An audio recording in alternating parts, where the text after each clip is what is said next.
capítulo de número 6.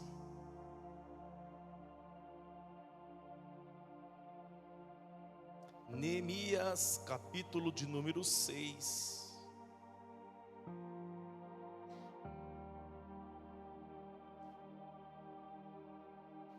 Eu peço a sua atenção para a leitura do texto, versão NVI.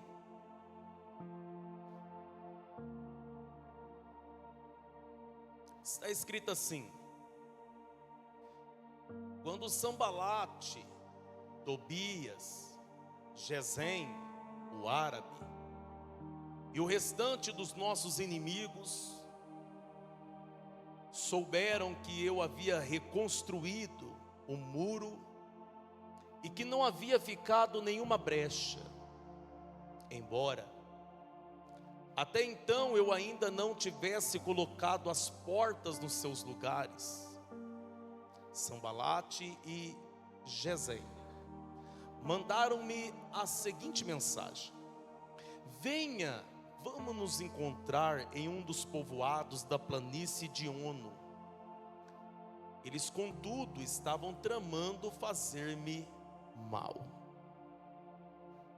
Por isso enviei-lhes mensageiros com esta resposta: estou executando uma grande obra e não posso descer, porque parar a obra para ir encontrar-me com vocês. Abra o teu coração para esta mensagem, para esta quinta mensagem da nossa série Reconstruindo as Muralhas. Eu quero ministrar uma mensagem com o seguinte tema: consertando as brechas. Consertando as brechas.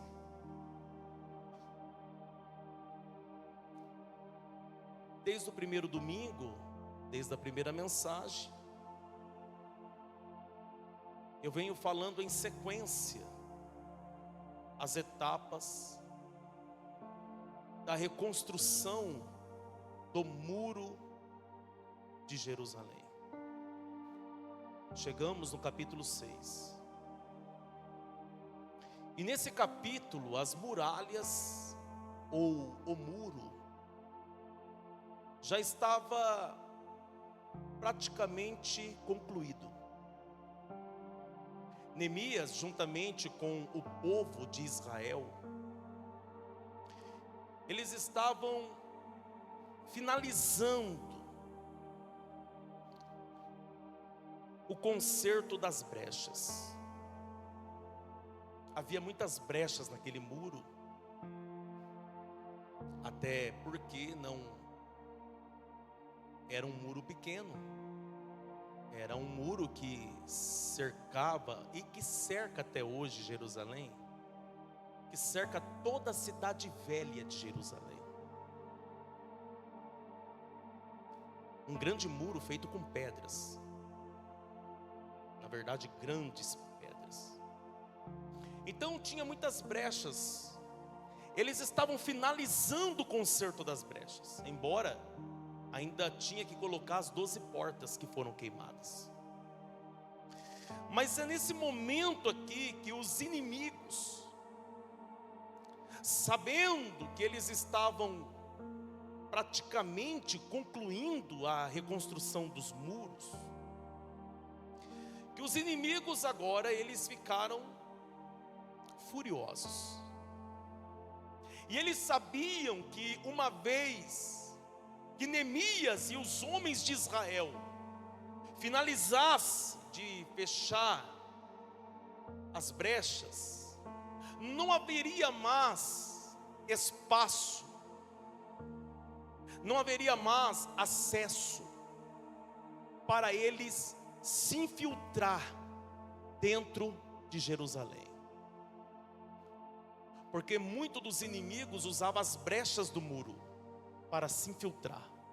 As brechas davam acesso aos inimigos. Então, uma vez que as brechas estão praticamente todas fechadas, o inimigo ficou furioso. O inimigo não queria que o povo de Israel fechasse as brechas. Contextualizando esse texto e trazendo para a nossa realidade espiritual.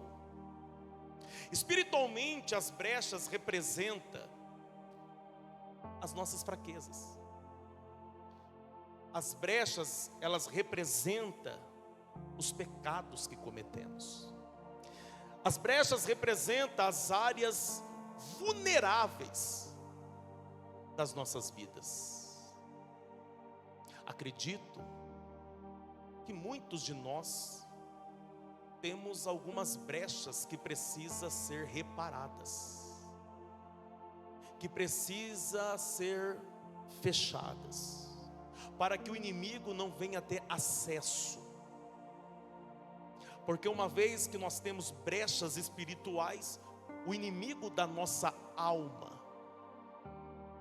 ele vai se utilizar dessas brechas para se infiltrar na nossa Jerusalém, para se infiltrar nas nossas vidas. E nós precisamos entender que a reconstrução, reconstruir, não é apenas levantar muros, não, mas também fechar as brechas. É necessário fechar as brechas. Então entenda, o porquê que precisamos fechar as brechas? Primeiro, porque o inimigo, ele nos ataca através das brechas. O inimigo, ele usa as brechas. Sambalate e Gesem, a Bíblia diz que eles mandaram um mensageiro até Neemias. Neemias estava lá trabalhando. Neemias estava lá, pastores, ocupado com a obra do muro. Neemias estava lá focado. O povo estava animado. Mas os inimigos, eles mandam uma mensagem para Neemias dizendo: venha, vamos nos encontrar na planície de Ono. Porém, Neemias recusa o convite deles. Neemias não aceita o convite deles, porque Neemias, ele entendeu que havia uma trama, que havia um plano maligno, que havia uma emboscada, que o inimigo queria, na verdade, distraí-lo, para afastá-lo da missão, para afastá-lo da obra. O objetivo dos inimigos aqui era distrair para poder destruir. Eu vou repetir. O objetivo do inimigo era distrair para poder destruir. E na verdade essa é a tática do nosso inimigo, do inimigo das nossas almas. Ele fica o tempo todo tentando nos distrair. Ele fica o tempo todo fazendo de tudo para nos levar a uma distração. Porque uma vez que o inimigo, ele nos distrai, ele nos afasta da missão, ele nos rouba o propósito, ele nos afasta da obra que estamos realizando. É isso que o inimigo faz. Talvez eu estou ministrando aqui, e o inimigo, nos últimos dias, vem tentando gerar distrações na sua vida. O inimigo, ele vem fazendo de tudo para te distrair, porque na verdade o inimigo quer te enfraquecer. O inimigo, ele quer te afastar da missão. O inimigo, ele está fazendo de tudo. E na verdade, o inimigo aqui, Sambalate e Tobias, os inimigos da reconstrução, eles estavam tão determinados em fazer Neemias descer do muro, eles estavam tão determinados, que eles estavam fazendo de tudo. Primeiro, eles mandam um convite: venha nos encontrar. Mas a resposta de Neemias foi: eu não posso descer daqui, eu não vou descer daqui, eu estou realizando uma grande obra. Projeta para mim, por gentileza, o verso de número 2 do capítulo 6.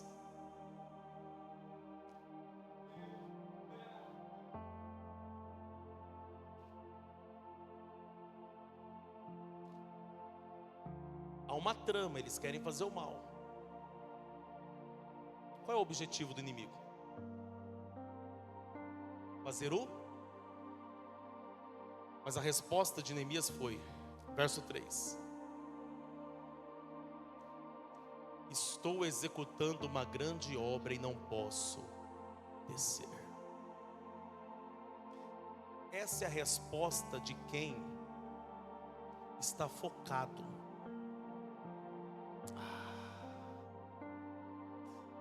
Não tem como roubar Neemias do propósito, porque ele está focado.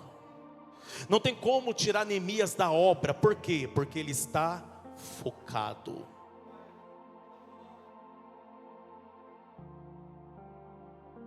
Uma vez que não deu certo convidando ele, o inimigo agora vai usar, pasme, os profetas. Olha só isso aqui. O inimigo, Guilherme, é uma grande mensagem isso aqui, tá, filho? Vai pegando aí. O inimigo enviar um mensageiro para convidá-lo para ir à planície de Ono, é o inimigo usando alguém de fora para tentar roubar ele do propósito, tirar da missão, distrair ele.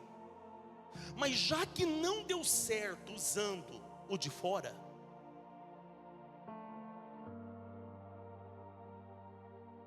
já que esse Neemias é muito crente, já que esse Neemias ele tem um espírito de Deus, ele tem discernimento, então o inimigo agora vai usar os de dentro. Os inimigos, eles subornaram os profetas que estavam em Jerusalém. Você não ouviu errado, eles subornaram os profetas. Olha o que diz o verso de número 10 a seguir. Verso de número 10. Um dia, palavras de Neemias, fui à casa de Semaias, filho de Delaias, filho de Metabel, que estava confinado em sua casa. Ele disse: vamos encontrar-nos na casa de Deus. Na casa de Deus, no templo, as portas fechadas, pois estão querendo matá-lo. Eles virão esta noite. Neemias, ele vai à casa de Semaias ou Semaías. Se Neemias está entrando na casa de Semaías, é porque havia entre eles uma certa proximidade. Se Neemias está entrando na casa de Semaías, significa que Neemias confiava nele. Até porque Semaías era profeta. Semaías era homem de Deus. Só que quando Neemias entrou na casa dele, ele olhou para Neemias e falou assim: olha, vamos nos encontrar lá no templo, na casa de Deus, mas as portas fechadas. Quando você lê na RC, ele diz: vamos até o meio do templo e vamos trancar a porta, porque estão querendo matá-lo. Parece uma mensagem de Deus isso. Parece aquelas mensagens assim: olha, eu vejo Deus te dando livramento. Olha, Deus é Deus de livramento para você. Só que Neemias, ele não é alguém emocionado. Não, Neemias não. Não é qualquer mensagenzinha que vai roubar ele, que vai distrair ele. A mensagem parece ser de Deus, mas vamos ver a sequência. Olha o verso 11. Eu, porém, lhe respondi: acha que um homem como eu deveria fugir? Alguém como eu deveria entrar no templo para salvar a vida? Não, eu não irei. Percebi que Deus não o tinha enviado, e que ele tinha profetizado contra mim, porque Tobias e Sanbalates o tinha contratado.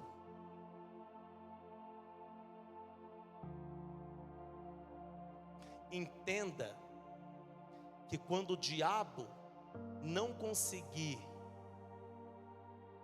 distrair você usando os de fora, ele vai usar os de dentro.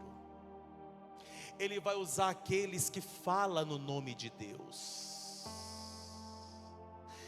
Ele vai usar aqueles que carregam uma mensagem, e nessa mensagem tem o nome de Deus, para validar o que eles estão falando.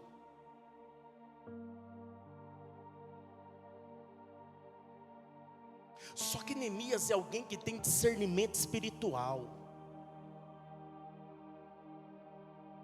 Só que tem um detalhe aqui, e esse detalhe, ele é muito importante. Quem está comigo? Olha a sequência. Ele tinha sido pago para me intimidar, a fim de que eu cometesse um pecado.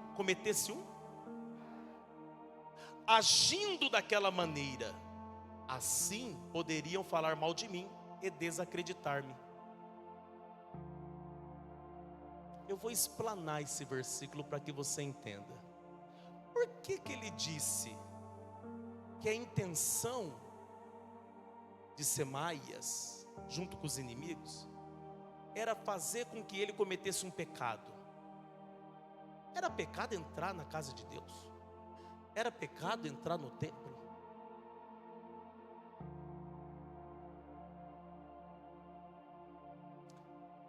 Nós temos que entender qual era a função de Neemias. Porque para entrar no templo à noite, as portas trancadas, e no original que diz ir até o meio do templo, era a função de sacerdote. Se ele se deixasse levar por aquela mensagem, fizesse aquilo e entrasse no templo, fechasse a porta, ficasse no meio do templo, os inimigos iam começar a falar do lado de fora: olha aí, está fazendo o que não foi chamado para fazer, está querendo roubar o lugar de alguém. Neemias não era sacerdote, Neemias não era da tribo de Levi, não era função de Neemias fazer isso. E é interessante que Neemias sabia qual era o seu lugar. É tão maravilhoso quando você lida com pessoas que sabem qual é o seu lugar.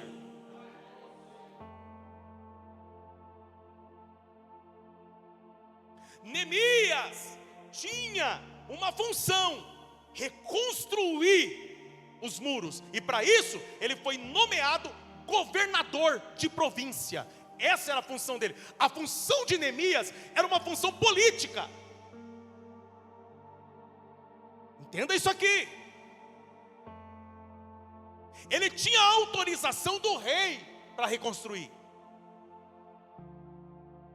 mas ele não tinha autorização para fazer serviço de sacerdote.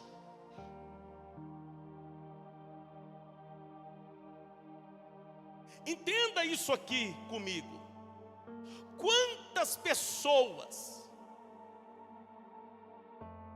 que se deixou levar por uma mensagem que parecia de Deus, e por causa dessas mensagens achou que podia ocupar o lugar que não era seu.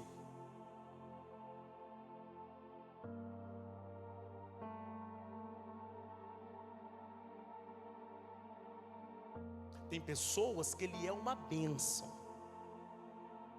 enquanto ele está ali fazendo o que ele foi chamado para fazer.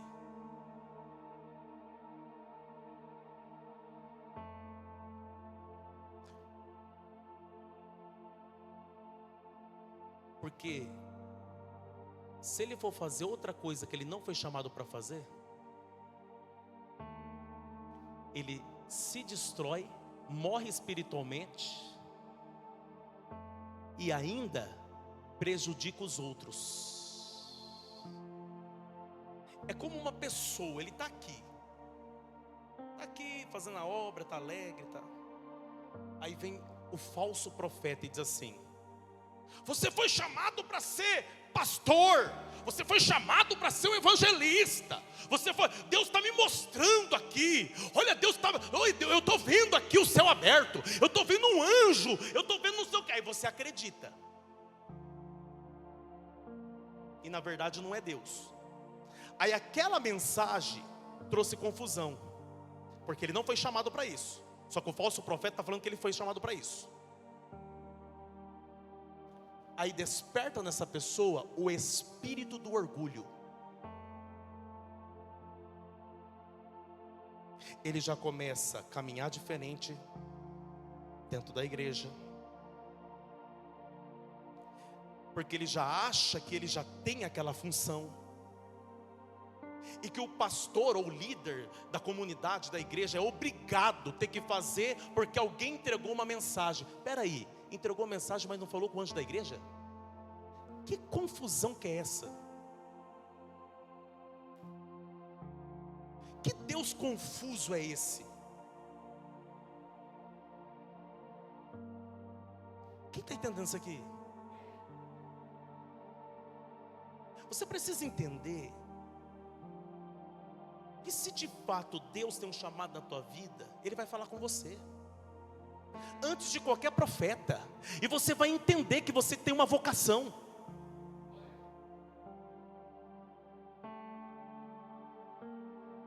O que eu mais vejo hoje é o espírito do orgulho atuando na vida de muita gente. E esses espíritos do orgulho dentro da igreja foi despertado através de uma falsa profecia. Falsa profecia, mas você acreditou na falsa profecia. Eu me lembro de um amigo meu, o Jorge, missionário Jorge, Assembleia de Deus de Madureira, divisa do Espírito Santo com o Rio de Janeiro. Eu fiquei 20 dias pregando lá. Na verdade, dos 20 dias que eu fiquei lá, 15 dias eu preguei direto, tanto no Rio de Janeiro quanto no Espírito Santo. E eu conheci o missionário Jorge, uma figura. Quem já viu aquele rapaz do Merchan da C&A, que fazia aquelas propagandas da C&A? Quem lembra dele? Quem lembra? Quem lembra? Aquele rapaz alto, careca. Quem lembra dele?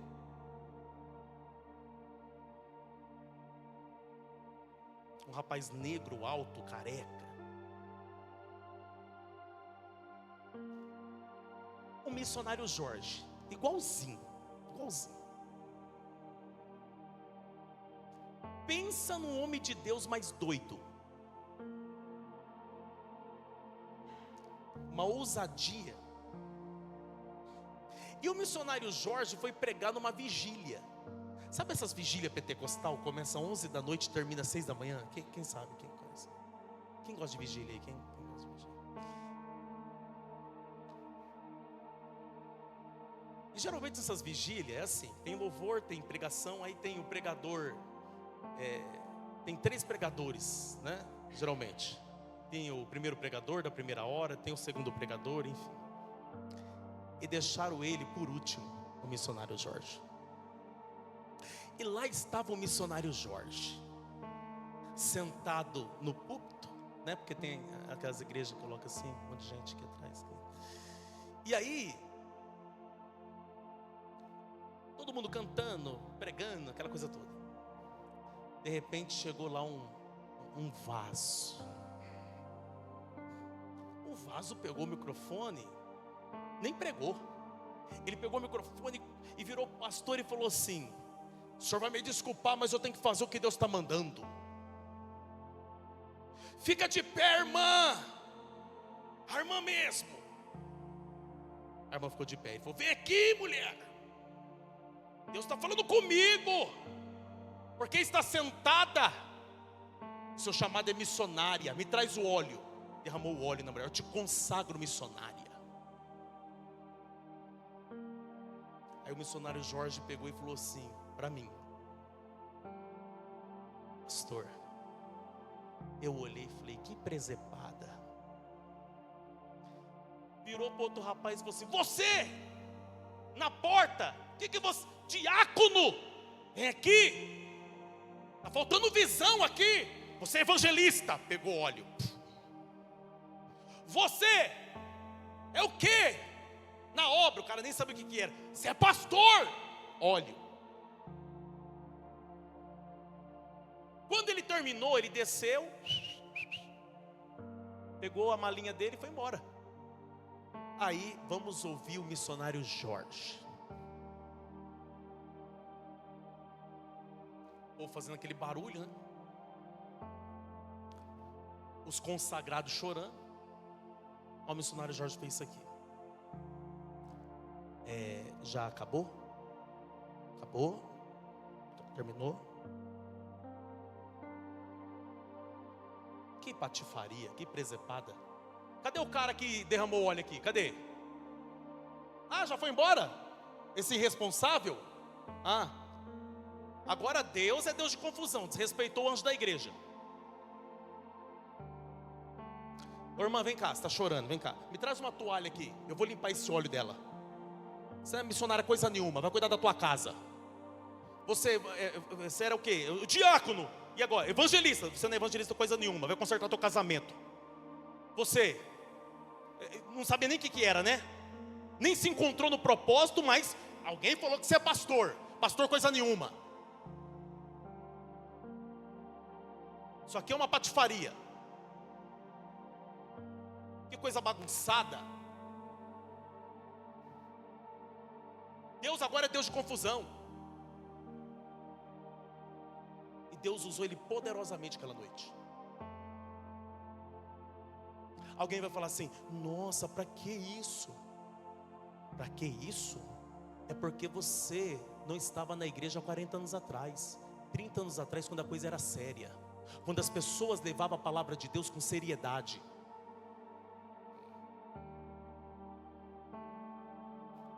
Aí a pessoa está no meio, nunca respeitou liderança, insubmisso, saiu debaixo de rebeldia de alguns lugares. Mas aí veio o falso profeta e disse: não, você é pastor. Deus jamais vai levantar um insubmisso. Deus jamais vai levantar alguém que nunca respeita a liderança. E na verdade, quando vem essas falsas mensagens de um falso mensageiro, desperta na pessoa o espírito do orgulho. Aí ele racha com a igreja. Por quê? Porque também desceu o espírito do Absalão, Abrissalão.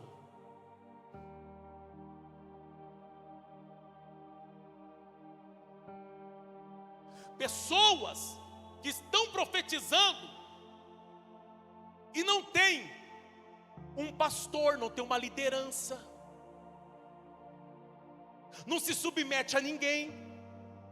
Então agora Deus virou Deus de confusão. Deus usa gente rebelde, sendo que Deus lá em 1º livro de Samuel disse que rebelião para ele é pecado de feitiçaria. Então Deus agora está indo contra a palavra dele. Não, isso aí não é o Deus de Israel. O Deus que criou os céus, isso é o Deus somebody love, do falso profeta, que na verdade só tem um objetivo: te afastar do verdadeiro propósito que Deus te chamou, te afastar da verdadeira obra que Ele te chamou para fazer. Você tem que entender que Deus não pula etapa. Quem pula etapa muitas das vezes é o homem, Deus não.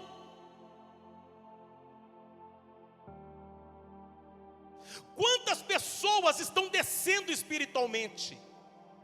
Quantas pessoas que estão morrendo espiritualmente por causa da frustração de uma palavra profética que nunca se cumpriu? Pessoas que estão recebendo profecia de que Deus vai te honrar, porque o falso profeta, ele não tem mensagem de conserto. O falso profeta, ele só tem receba a vitória, receba a honra, receba o milagre. Ele não tem mensagem de arrependimento. Por quê? Porque o compromisso dele não é com o céu, o compromisso dele é com a oferta no final do culto. Então ele não tem compromisso com o reino de Deus. Ele tem compromisso com o estômago dele, com o ventre dele.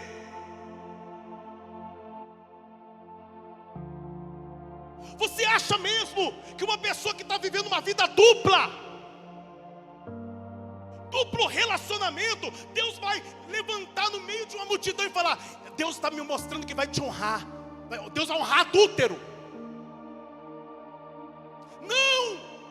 O Deus verdadeiro vai trazer uma mensagem de conserto. E a maior demonstração do amor de Deus é quando Ele nos corrige, é quando Ele nos leva para o conserto.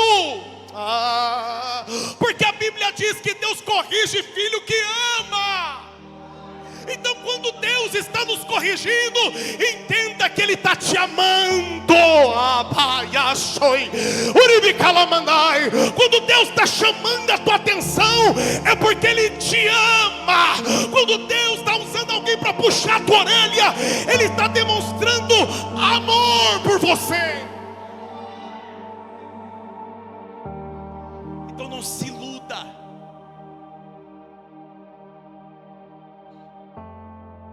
Com mensagens que desperta o espírito do orgulho, que desperta o teu eco, mas não gera arrependimento, conserto. Só que Semaías não estava sozinho não. Não, tinha uma outra profetisa junto com ele. Vamos continuar o texto? Verso 14. Olha a oração de Neemias. Lembra-te do que fizeram Tobias e Sambalate, meu Deus. Lembra-te também da profetisa Noádia e do restante dos profetas que estão tentando me intimidar. O Semaías não estava sozinho não. Tinha uma tal de profetisa Noádias, que também estava entregando profecias para Neemias, para desencorajá-lo. Mensagens para intimidá-lo. Mensagens que na verdade, ao invés de gerar coragem no coração dele, para continuar a obra, na verdade eram mensagens para gerar medo. Já percebeu? Que tem culto que você entra animado, aí você recebe uma palavra, e ao invés de você sair aleluiado do culto, glorificando o nome de Deus, você sai com medo. Porque são mensagens que geram medo na alma.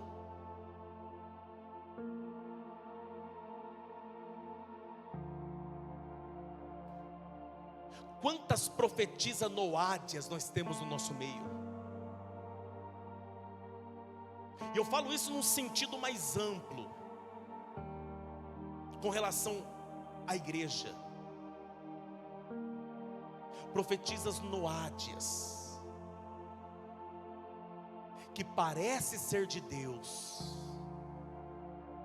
mas as suas mensagens estão matando espiritualmente muitas pessoas.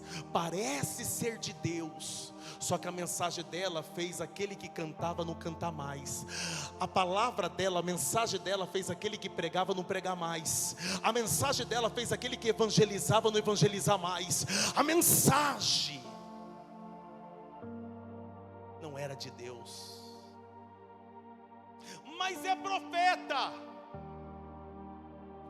Você precisa entender que o falso profeta também é chamado de profeta.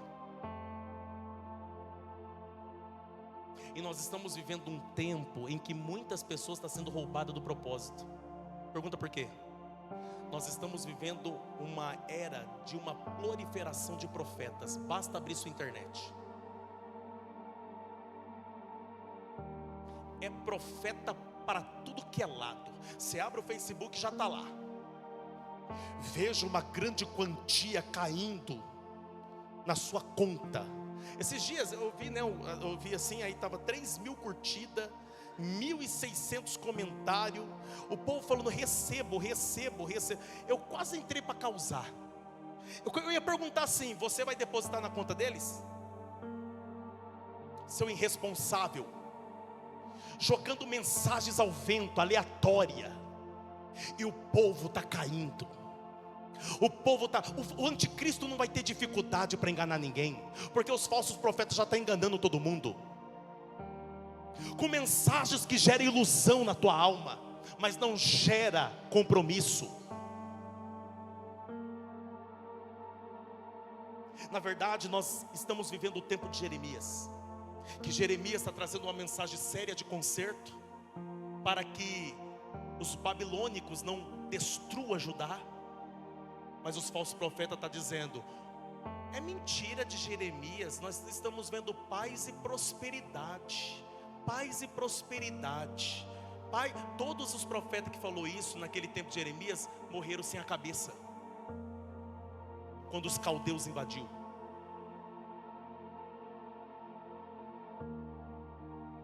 Já percebeu que existe palavras proféticas que estão arrancando as pessoas da igreja? Por que, pastor? Porque está gerando um espírito nas pessoas de autossuficiência. Os verdadeiros autônomos da fé.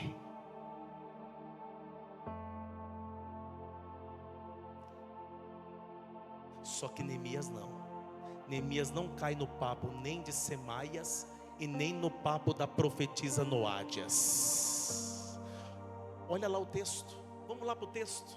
Projeta, filho, verso 14. Vai me acompanhando. Ela estava tentando. Verso 15. O muro ficou pronto no 25º dia de Elul. Por que eles conseguem avançar? Por que Neemias consegue avançar? Porque quando eu leio o verso 15, o muro ficou pronto no mês de Elul, e nós estamos nesse mês de Elul. Olha que interessante isso. Entenda bem isso aqui. Por que eles conseguem avançar? Por que Neemias consegue avançar? Porque a falsa mensagem não tirou ele do propósito. Aqueles que se parecem ser de Deus não desviou ele do caminho.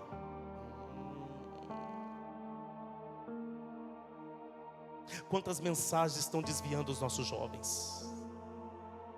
Quantas mensagens estão atrapalhando o desenvolvimento do trabalho do reino? Entenda isso. Você precisa entender que quando estamos perto da vitória, o inimigo vai fazer de tudo para fazer você descer espiritualmente. Por quê? Porque na verdade o inimigo, ele quer que a brecha continue lá, quietinha. O inimigo, ele quer continuar tendo acesso. Ele quer que você viva um declínio espiritual. E geralmente quando você está tão próximo de alcançar uma bênção, lá vem o Satanás. Quando você está tão perto de alcançar algo, o inimigo vem para tentar te distrair. Quantas pessoas que você está orando pelo milagre, aí alguém vem e traz uma mensagem de morte. Aí você desiste de orar. Sendo que aquele tempo, o propósito era você continuar clamando, orando. Entende isso aqui? Então entenda. Quem tem chamado de Deus de verdade, não pode descer. Eu vou repetir. Quem tem certeza do chamado de Deus, não pode descer. A resposta de Neemias é: eu estou fazendo uma grande obra e não posso descer. Neemias reconheceu a importância do trabalho dele, ele reconheceu a importância da missão dele, e ele não se deixou distrair. Por quê? Porque aquilo que eu estou fazendo é importante. Deus me chamou para esse tempo.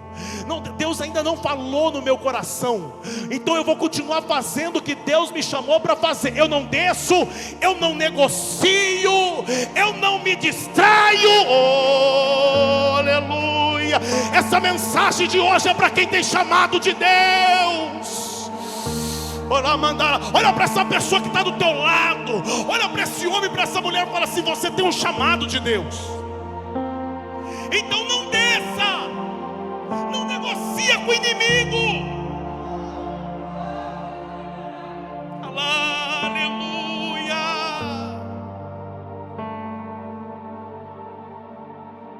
Você foi chamado por uma causa específica. Talvez o seu trabalho, agora vamos entrar também nessa questão do secular. Talvez o seu trabalho é um chamado.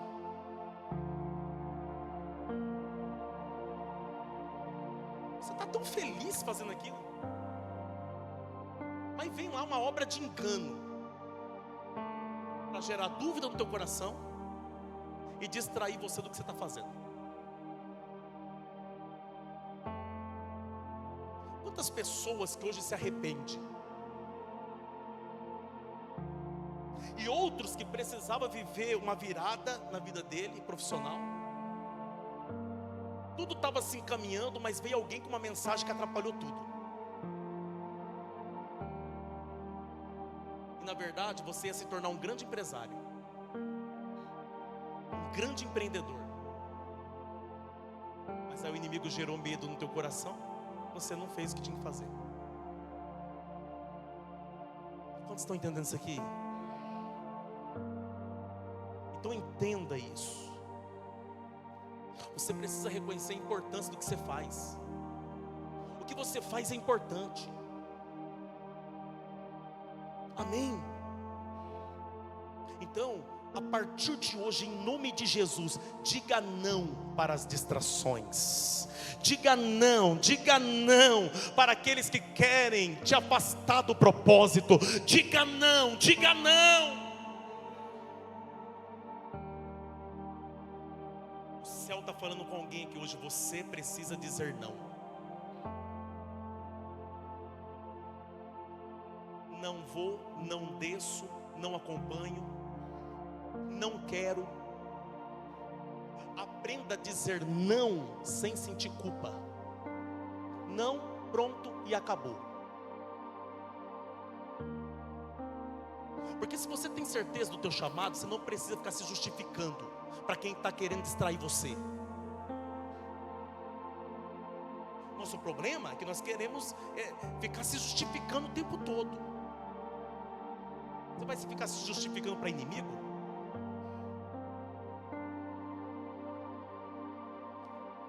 O inimigo que você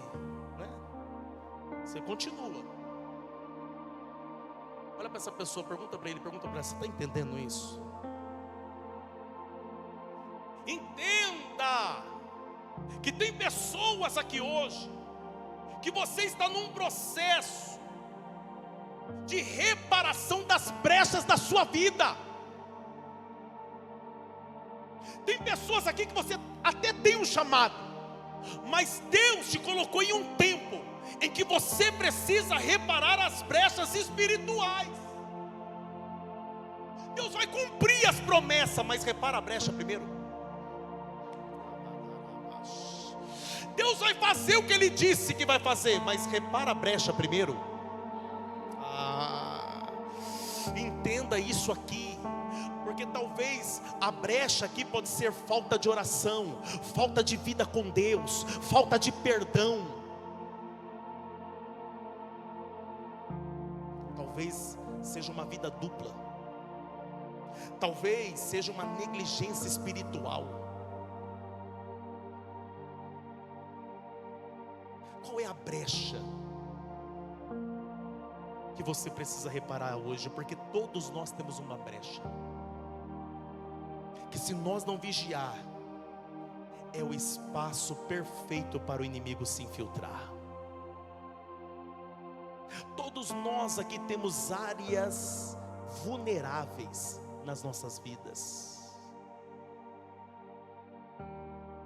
Todos nós. Qual é a brecha? Você precisa entender que o inimigo só encontra acesso onde tem espaço aberto. Eu vou repetir: o inimigo só tem acesso aonde tem espaço aberto. Aí Deus começou a fazer uma obra na sua vida, né? Filipenses está escrito que aquele que começou a boa obra vai concluir ela. Aquele que começou a boa obra, ele vai terminar ela. Então Deus está fazendo uma boa obra na tua vida, e Deus tem a intenção de concluir essa obra. Só que você tem que estar disposto a fechar as brechas. Deus garante o sucesso da reconstrução, mas é o seu dever pegar as pedras e começar a tampar os buracos. É o seu, é o meu dever pegar as pedras e começar a fechar os buracos. Aqui o inimigo não entra mais. Pegar as pedras e dizer: aqui o inimigo não tem mais acesso. É o meu, é o seu dever. Deus está com você nessa reconstrução. Deus está com você, Ele está te ajudando, Ele está te fortalecendo, Ele está com você. Mas você não pode negligenciar alguns buracos no teu muro. Não! Pega a pedra hoje, meu filho, tampa esse buraco. Deus está usando a minha vida hoje para dizer isso para você. Tampa, fecha.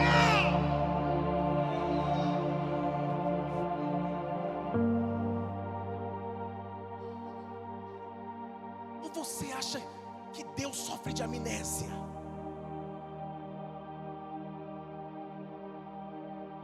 Pastor, as minhas brechas têm a ver com o meu passado. Então é uma velha brecha. Não, eu estou em Cristo, aceitei Jesus. Não, então vamos entender isso aqui. Você aceitou Jesus, se arrependeu dos seus pecados, Ele perdoou os seus pecados, para você se tornar uma nova criatura. Uma vez que você está em Cristo, você é uma nova criatura. Então, pastor, nova criatura não tem brecha. Quem disse? Quem falou? Onde está escrito? Não, eu sou nova criatura, mas ainda xinga, ainda olha com um olhar de cobiça, ainda mente, ainda rouba. Não, você entendeu errado, pregaram errado para você. Você se torna uma nova criatura para salvação. Ele perdoa os seus pecados, e em Cristo quem roubava não rouba mais, quem furtava não furta mais, quem se prostituía não se prostitui mais. Nova criatura.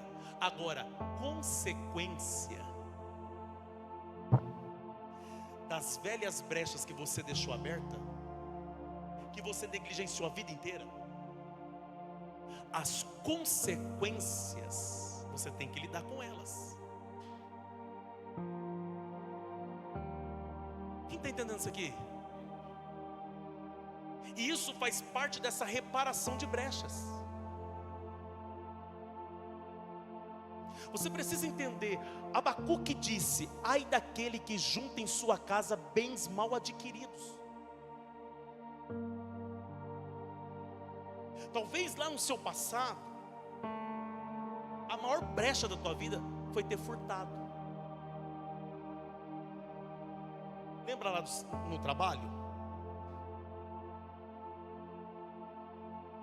Que talvez você ajudou um dos funcionários a trazer prejuízo para o patrão.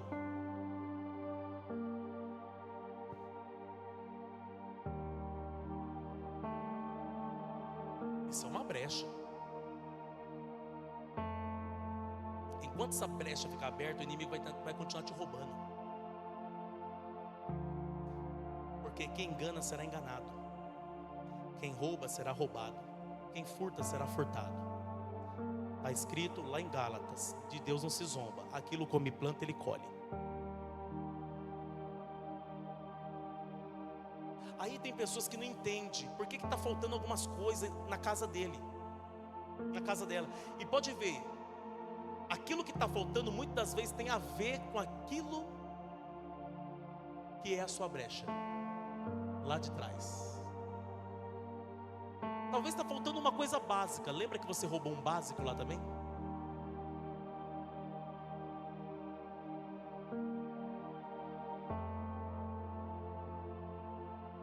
A Bíblia conta uma história de um homem chamado Zaqueu. Quem conhece ele? Levanta a mão aí. Como Zaqueu, eu quero subir mais alto que eu. Quem lembra? Lembra quando Jesus ele chegou em Jericó e Zaqueu subiu na árvore? Jesus parou embaixo da árvore e falou assim: Zaqueu, desce depressa, porque hoje me convém pousar ou dormir na sua casa. Sim ou não? Ele desce rapidamente, recebe com alegria o mestre. Aí os judeus falaram: vai dormir na casa desse pecador? Aí Zaqueu disse: mestre, se eu defraudei alguém, vou restituir 4 vezes mais. O Zaqueu mal se encontrou com Jesus e já estava disposto a reparar as brechas, porque ele era publicano. E os publicanos naquela época que faziam o serviço de Roma, colocava taxas a mais, e eles aumentavam o patrimônio deles em pouco tempo. Então Zaqueu disse: eu restituo, Senhor, 4 vezes mais. Eu faço a minha oferta de restituição, eu reparo a brecha. Talvez a sua vida não está indo para frente. Lembra aquele mercadinho que você roubava? Aquele mercadinho está aberto ainda? Coloca um valor no envelope, vai lá, entrega para o dono e fala assim: isso aqui é pelo tempo que eu furtava o senhor não sabia. Sua vida financeira muda da noite para o dia. De Deus não se zomba. Pastor, mas sabe aquela pessoa que você bateu o carro, não pagou, negociou, não pagou, virou aquela bagunça, bloqueou a pessoa, se achou espertão, fugiu, bateu e fugiu. Por isso que seu carro vive quebrando. Mundo espiritual implacável. O mundo não é dos espertos, o mundo é dos honestos.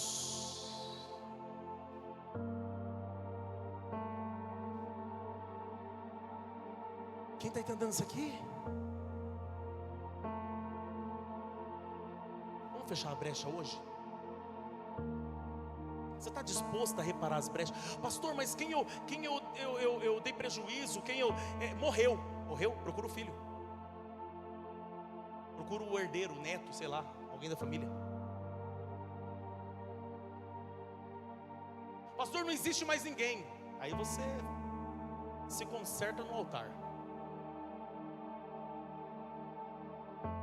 Olha para essa pessoa que está perto de você e fala: você está entendendo isso aqui? Fala assim: você está entendendo a seriedade disso? Até quando você vai continuar sofrendo na mesma área? Até quando vai ficar faltando o mesmo básico? Até quando? Você está vindo na igreja todo domingo. Você está vindo na igreja semanalmente. Você está falando para Deus, usa um profeta para falar comigo. Está usando agora, fecha a brecha. Repara as brechas. Conserta as brechas. E o inimigo não tem mais acesso. O inimigo já não dá mais prejuízo. O inimigo não vai mais causar dor de cabeça nessa mesma área. Não. Fecha a brecha. Você está disposto a fechar a brecha hoje? Consertar as brechas é restaurar o altar de Deus na tua vida. Aleluia. Eu quero convidá-los a ficarem de pé. Todos nós temos uma brecha. Eu tenho, você tem.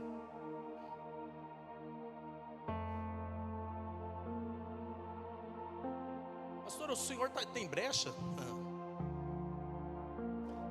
Não sou anjo. Não estou competindo com a Trindade. Não virei Enoque.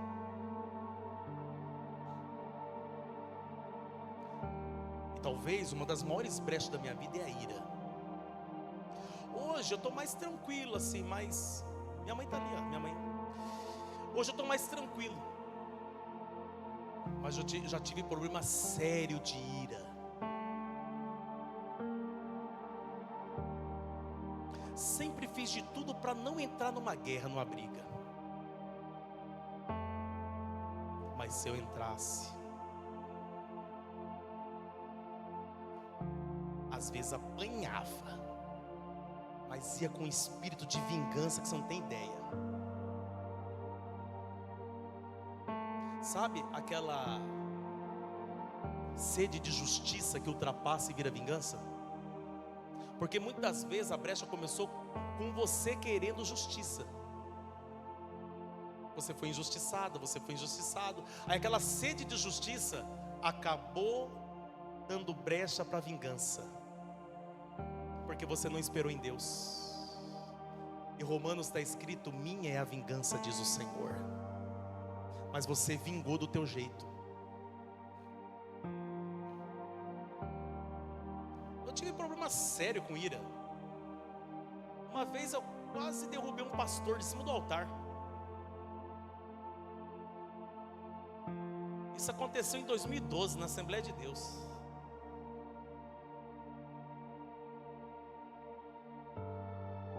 Me convidou para pregar. Na hora de... não entendi nada. Na hora que eu cheguei na igreja, ele falou para o obreiro: manda ele para sede. Manda ele para sede, porque aqui ele não vai pregar não. Mas você convidou, cara.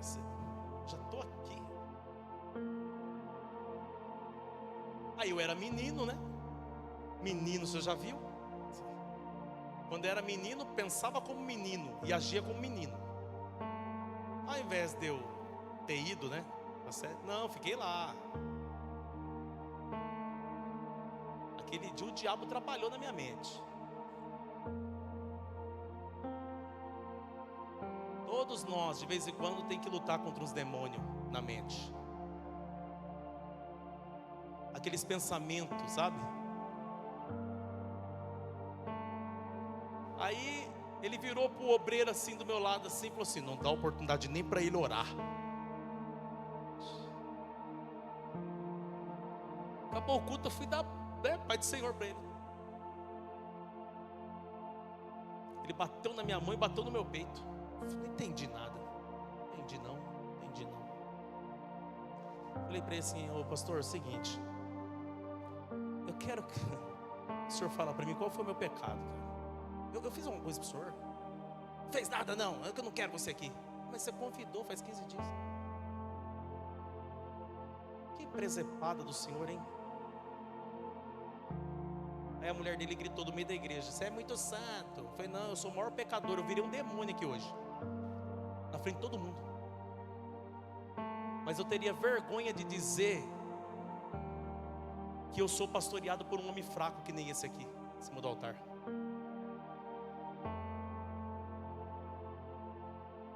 Pensa na confusão que foi. Aí de noite o pastor presidente chamando lá na sede: irmão, pastor virou para mim e falou assim: meu filho, pastor Juarez, pensa num paizão, meu filho, você está errado, meu filho. Meu filho, eu quero você aqui do meu ladinho, meu filho. Aqui, para ser tratado, né, meu filho?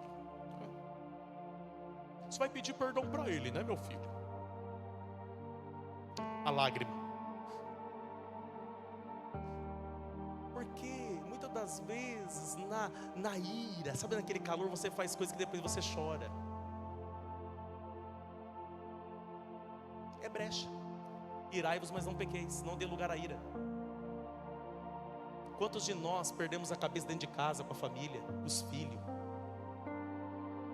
Explode, xinga, arrebenta com tudo. Brecha. Aí eu me lembro que estava tendo um almoço para pastores, obreiros. Quem é que estava na minha frente na fila para comer? Num domingo de manhã? O amado.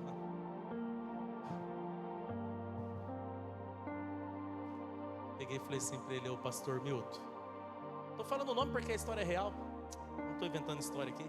Falei assim: eu queria pedir perdão para o senhor. Eu errei com o senhor, eu não entendi o seu momento.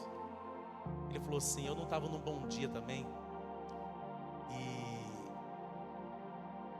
não desceu pro meu coração não, pode ficar tranquilo, eu te perdoo. E eu também peço perdão pelo que eu fiz. Sabe o que eu entendi? Que foi uma situação causada pelo diabo, porque o diabo, ele conhecia meu temperamento, para gerar escândalo no meio da igreja.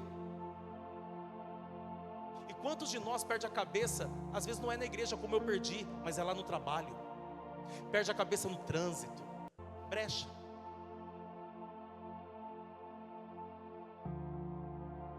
Você vai deixar essa brecha aberta até quando? Vamos reparar as brechas hoje? Qual é a brecha da sua vida? Não é para mim que você tem que falar, é para Deus. Sabe por quê?